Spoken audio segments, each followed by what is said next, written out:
fine. As long as we have a smart president, he's going to be fine. If we have a dumb president, then he's probably not going to be so fine. Exchanging written letters with Kim Jong-un? Can't tell you that. And are you hoping But I get along with him.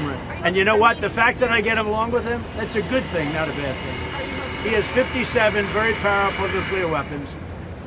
Should have never allowed it to happen. They should have never allowed it. If I were president, I wouldn't have allowed it. But he's got them. I get along with him very well. I can't let Iran have a nuclear weapon.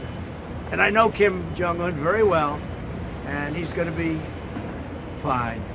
As long as we have a smart president, he's going to be fine. If we have a dumb president, then he's probably not going to be so Are you fine. expecting to meet with him later this year? Yeah, I will be.